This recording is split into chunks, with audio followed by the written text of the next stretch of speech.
Welcome back to my channel. ಇವತ್ತೊಂದು simple and easy recipe, ಅದೇ ಹಲಸಿನ ಹಣ್ಣಿನ ಚಿಪ್ಸ್ ಯಾವ ರೀತಿ ಮಾಡೋದು ಅಂತ ನೋಡೋಣ ಬನ್ನಿ. ಅದಕ್ಕೂ ಮುಂಚೆ ಯಾರೆಲ್ಲ ಚಾನಲ್ಗೆ ಸಬ್ಸ್ಕ್ರೈಬ್ ಆಗಿಲ್ವೋ ಸಬ್ಸ್ಕ್ರೈಬ್ ಮಾಡ್ಕೊಳ್ಳಿ.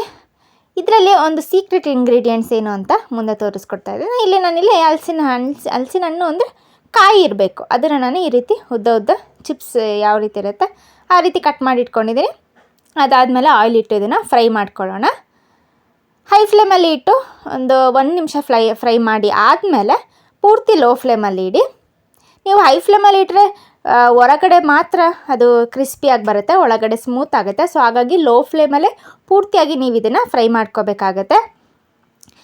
ಇನ್ನು ನಾನು ಸೀಕ್ರೆಟ್ ಇಂಗ್ರೀಡಿಯೆಂಟ್ ಅಂದಲ್ಲ, ಅದಕ್ಕೆ ನೀವು ಒಂದು 2 ಸ್ಪೂನಷ್ಟು ನೀರನ್ನು ತಗೊಳ್ಳಿ. ನೀರಿಗೆ ಸ್ವಲ್ಪ ಉಪ್ಪು, ಅದಕ್ಕೆ ಟೇಸ್ಟಿಗೆ ಎಷ್ಟು ಬೇಕೋ ಅಷ್ಟನ್ನು ಉಪ್ಪನ್ನ ಹಾಕ್ಕೊಳ್ಳಿ.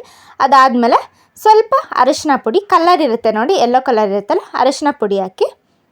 ಅರಿಶಿನ ಪುಡಿ ಬೇಕು ಅಂದರೆ ನೀವು ಖಾರ ಪುಡಿ ಹಾಕ್ಕೋಬೋದು, ನಾನಿಲ್ಲಿ ಸ್ವಲ್ಪ ಹಾಕಿದ್ದೀನಿ, ನೀವು ಬೇಕು ಅಂದರೆ ಹಾಕ್ಕೊಳ್ಳಿ.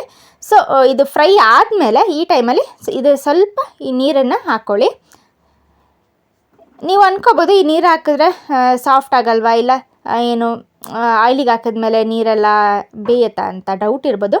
ಸೊ ನೀವು ಇದನ್ನು ಪೂರ್ತಿ ಲೋ ಫ್ಲೇಮಲ್ಲಿ ಇಟ್ಟು ಈ ನೀರನ್ನು ಹಾಕ್ಕೋಬೇಕಾಗತ್ತೆ. ತುಂಬ ಸಿಡಿಯುತ್ತೆ, ಒಂದೊಂದು ನಿಮಿಷ ಇದನ್ನು ಸಿಡಿಯುತ್ತೆ.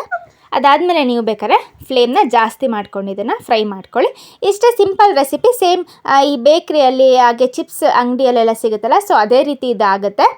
ಸೊ ನೋಡಿದ್ರಲ್ಲ, ಇಲ್ಲಿ ಫ್ರೈ ಆಗ್ತಾ ಬಂದಿದೆ. ಇದನ್ನು ನಾವು ಒಂದು ಪ್ಲೇಟಿಗೆ ಹಾಕಿ ಟ್ರಾನ್ಸ್ಫರ್ ಮಾಡ್ಕೊಳ್ಳೋಣ.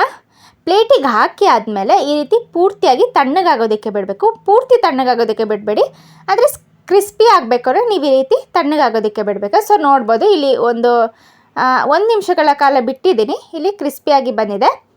ಅದಾದಮೇಲೆ ನೀವು ಇಲ್ಲಿ ಏರ್ ಟೈಟ್ ಕಂಟೈನರಲ್ಲಿ ಇದನ್ನು ನೀವು ಸ್ಟೋರ್ ಮಾಡಿ ಒಂದು 4 to 5 months ಇದನ್ನು ಸ್ಟೋರ್ ಮಾಡಿ ತಿನ್ಬೋದು. ಸೊ ನೋಡಿದ್ರಲ್ಲ, ಇವತ್ತಿನ ರೆಸಿಪಿ ಹೇಗೆ ಅನ್ನಿಸ್ತು ಅಂತ ನನಗೆ ಕಮೆಂಟ್ ಬಾಕ್ಸಲ್ಲಿ ತಿಳಿಸಿ. ನೀವು ಕೂಡ ಟ್ರೈ ಮಾಡಿ. ವಿಡಿಯೋ ಎಂಡ್ ಮಾಡ್ತಾ ಇದ್ದೀನಿ. Thank you for watching.